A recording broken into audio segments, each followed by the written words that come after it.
Hindi umubra si Zion sa depensa ni Rui Hachimura. Chase down block ang inabot ng guard ng Pelicans. Ginawa ring asintahan ni Rui sa 3 si Zion.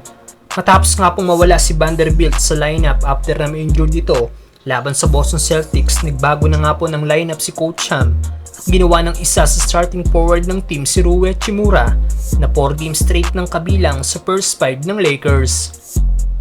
Sa game span din niya, nakakuha ng 3 panalo at 1 talo lang ang nasabing team. Si Rui nga po ang isa sa X-factor ng panalo ng Lakers kanina laban sa NOP dahil kahit si D'Lo ang leading scorer ng Lakers, ang Japanese native pa rin ang may pinakamataas na plus-minus rating sa Lakers na may plus 21 dahil ito sa all-around effort ni Hachimura na nagtapos na may 21 points at 5 rebounds. Sobrang efficient din ni Rui sa field na may 9 of 13 shooting sa field. At ginagawa lang asintahan ng depensa ni Zion Williamson. Ganda naman ang pag-cut na ginawa ni Rui para sa kanyang easy dunk mula sa assist ni Davis. Defense to offense naman ang ginawa ni Hachimura sa play na ito.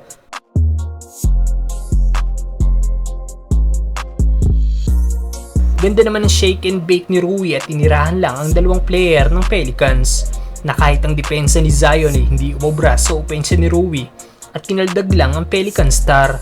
Napadila na lang din si Hachimura matapos tirahan ulit ng isang 3 si Zion.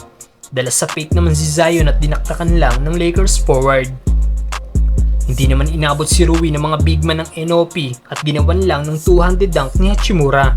Hindi lang sa opensa naasan si Hachimura kanina dahil maging sa depensa ay nagpamalas rin ito ng kanyang galing. Gaya na lang ng ginawa nitong pagdepensa kay Zion na na-turn over ang bola. Sinalubong naman ni Hachimura ang tira ni Zion na baldog ang tira dahil sa depensa ng Lakers forward. Todo hustle din si Rui para makuha nila ang ball possession. Mala Lebron chase down block naman ang ginawa ni Hachimura sa guard ng Pelicans. Kung ginagawang asintahan ni Rui si Zion, hirap nga pong Pelican star sa depensa ng Lakers forward. At natawa na lang din si Zion dahil sa higpit ng depensa ni Rui. Ayon sa isang Lakers fans, magiging mapanganib daw si Rui pagdating ng playoffs, kaya dapat lagi daw itong isama sa starting lineup ng Lakers. Anthony Davis. Second turnover for the Pellies. Great pass! Great! Here's a pass and a turnover. Second of the game for the Lakers. Herb Jones goes all the way.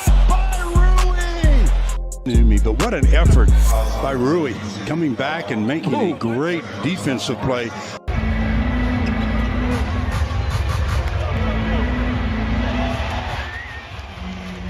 Holds on to it in the corner. Rui Hachimura. You know, he did get